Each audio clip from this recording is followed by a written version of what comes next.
السلام عليكم ورحمة الله تعالى وبركاته. أهلا بالمتتبعين الأوفياء لقناة ريتاج أريج فاميلي، ومرحبا وألف مرحبا بالمتتبعين الجدد للقناة لأول مرة كيزور القناة. تنقول لي لنا واحد لاجيم ديال لا فيديو، وما تنساوش الاشتراك في القناة.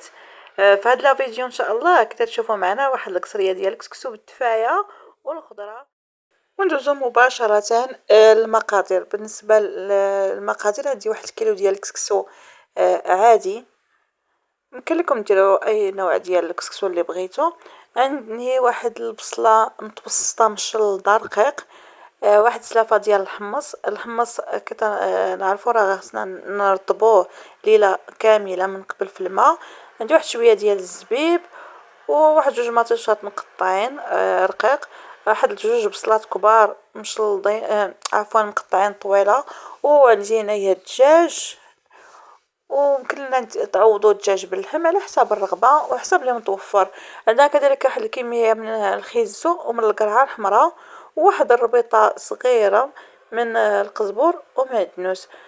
ناخدو البرمة ديالنا غنديرو فيها، ودابا نبداو على بركة الله. انا خديت البرمة درت فيها الدجاج، ضفت عليه ديك البصله اللي مشلضه، وغادي نبدا نضيف في العطريه اللي ما نسيت ما ذكرتها من قبل، اللي هي معلقه صغيره ديال الخرقوم، معلقه صغيره ديال سكينجبير، ومعلقه صغيره ديال البزار، وواحد شويه ديال الملحه، تقريبا شي معلقه صغيره. وكذلك غنضيف واحد ملون غذائي، وواحد ضويمه صغيره ديال الزعفران شعره.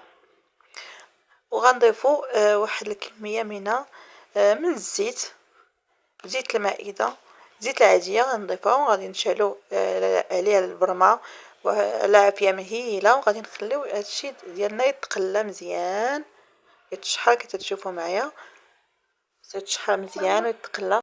ونزيدو مطيشه اللي مقطعه هي كتشحر، لما كتشحر وكطيح هذيك مطيشه مع ديك البصله كنضيفوا الحمص، ومباشره كنمرقوا الماء الكافي اللي طيب لنا فيه الخضره واللي تفور لنا عليه الكسكسو.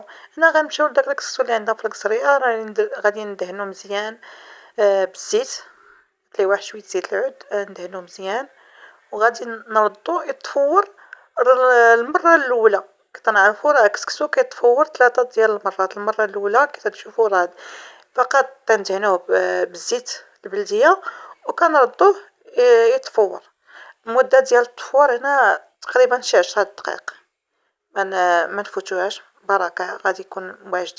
هنا في واحد في الكوكوط في طنجره الضغط راني درت البصله باش نصاوب هذيك الدفايه. درت البصله، درت عليها الزبيب، ودرت عليها شويه ديال البزار، وشويه الخرقوم، وشويه سكينجبير، والقرفه. هنا غنضيفو القرفه تكون بزايد، شي معلقه كبيره ديال القرفه حتى معلقه ونص، والملحه، و2 معالق كبار سنيده، والزيت المائده واحد شويه. وغادي نمرقو بالماء غليان، الماء سخون، وغنسد الكوكوط وغادي نخليوها طيب على عافيه مهيله على خضره. واحد تقريبا شي 20 دقيقه تكون واجده. هنا غنرجعوا لداك الكسكسو اللي كنا ردينا تفور، غيكون داز ما داز 10 دقائق. غادي نخويو ثاني نردوه للكسري ونرشوه بالماء، ونخليوه يرتاح يتشرب هذاك الماء، ونغطيو عليه ونخليوه يرتاح يتشرب هذاك الماء ويبرد. كنرجعوا للبرمه، غادي نردو ديك الخضره ديالنا الطيب، داك الخيزو والقرعه وربيطه ديال المعدنوس والقزبر والمعدنوس، ونخليوه يطيب. بعد ما تتغلى لينا هذيك البرمه غنرجعوا للكسكسو، غادي نبقاو نفتلوه نردوه الكسكاس ونردوه للتفويره المره الثانيه. صافي هنا نردو للتفويره الثانيه. المده ديال التفويره الثانيه 20 دقيقه. كتشوفوا معنا راه المره الاولى دهنا فقط بالزيت، المره الثانيه بعد ما تفور تنحطوه كنرشوه بالماء فقط، كنخليوه يرتاح ويبرد ويتشرب داك الماء اللي رشيناه به، باش نرجعوه للمره الثالثه يتفور باش يطيب لينا كسكسو مزيان، يجي مفور ويجي كل حبه بوحدها باش ما يتعجنش. ما نكثروش الماء بزاف، غير القياس. ونرجع تاني هنا للبرمه بعد ما كيرتاح المره الثانيه. غنخلي البرمه نرجع ندير فيها واحد مطيشه محكوكه ولا مطيشه الحك وجوج مزيودات ديال الفلفله اللي كيبغي الفلفله حاره.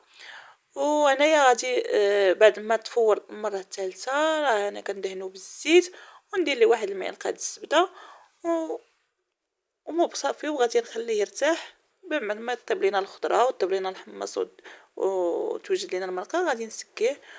بقى لي نقول لكم يا بالصحه والراحه، ولا اللقاء في فيديو اخر ان شاء الله.